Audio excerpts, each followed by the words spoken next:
Assalamualaikum warahmatullahi wabarakatuh.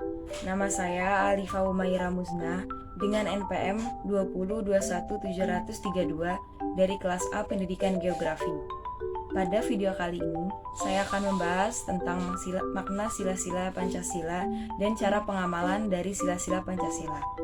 Sila pertama yang berbunyi ketuhanan yang Maha Esa bermakna bahwa Indonesia merupakan negara yang mempercayai adanya Tuhan. Bahkan Indonesia mengakui adanya keberagaman agama yang berbeda-beda dan menjunjung tinggi nilai ketuhanan.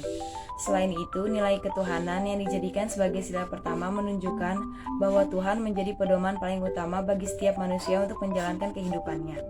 Amalan dari sila pertama yaitu yang pertama, manusia Indonesia percaya dan takwa kepada Tuhan Yang Maha Esa sesuai dengan agama dan kepercayaannya masing-masing menurut dasar kemanusiaan yang adil dan beradab. Yang kedua, hormat menghormati dan bekerja sama antar para pemeluk agama dan para penganut kepercayaan yang berbeda-beda sehingga terbina kerukunan hidup. Yang ketiga, saling menghormati kebebasan menjalankan ibadah sesuai dengan agama dan kepercayaannya. Yang keempat, tidak memaksakan suatu agama dan kepercayaan kepada orang lain. Selanjutnya, sila kedua, yaitu kemanusiaan yang adil dan beradab, yang bermakna masing-masing individu saling membantu dan bergotong royong dalam hal kebaikan.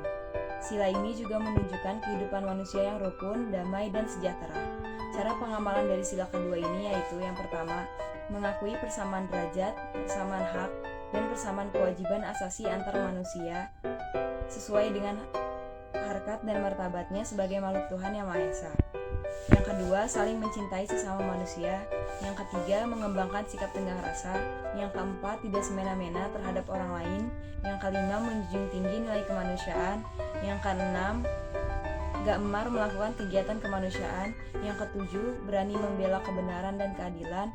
Yang kedelapan, bangsa Indonesia merasa dirinya sebagai bagian dari seluruh umat manusia. Oleh karena itu, dikembangkan sikap hormat, menghormati, dan bekerja sama dengan bangsa lain.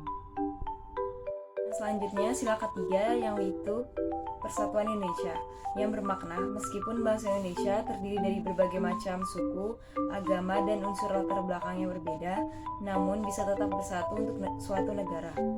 Hal ini juga menunjukkan bahwa perbedaan bukan menjadi halangan untuk mewujudkan kehidupan yang damai dan sejahtera. Amalan dari sila ketiga ini yaitu yang pertama, menempatkan persatuan, kesatuan, kepentingan, keselamatan bangsa dan bernegara di atas kepentingan pribadi atau golongan.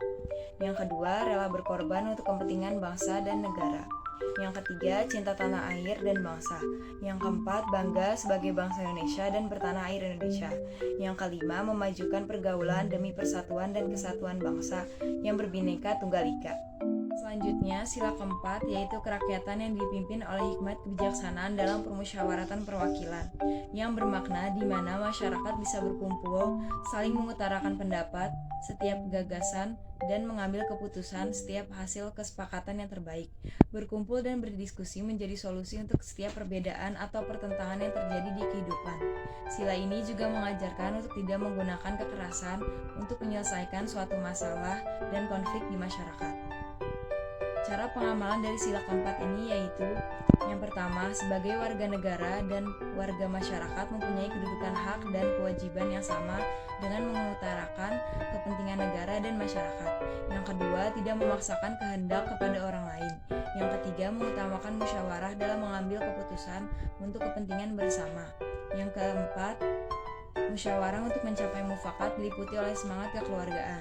Yang kelima, dengan itikat yang baik dan rasa tanggung jawab menerima dan melaksanakan hasil putusan musyawarah. Yang keenam, musyawarah dilakukan dengan akal sehat dan sesuai dengan hati nurani yang luhur. Yang ketujuh, putusan yang diambil harus dapat dipertanggungjawabkan secara moral kepada Tuhan Yang Maha Esa, menjunjung tinggi harkat dan martabat manusia serta nilai-nilai kebenaran dan keadilan dengan mengutamakan persatuan dan kesatuan demi kepentingan bersama.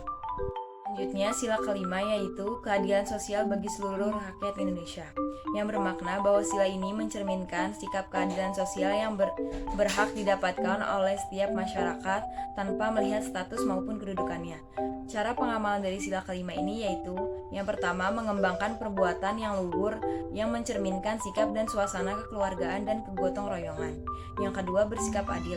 Yang ketiga, menjaga keseimbangan antara hak dan kewajiban. Yang keempat, menghormati hak orang lain. Yang kelima, suka memberi pertolongan kepada orang lain agar dapat berdiri sendiri. Yang keenam, tidak menggunakan hak milik untuk usaha-usaha yang bersifat pemerasan terhadap orang lain. Yang ketujuh, tidak menggunakan hak milik untuk hal-hal yang bersifat pemborosan dan gaya hidup mewah.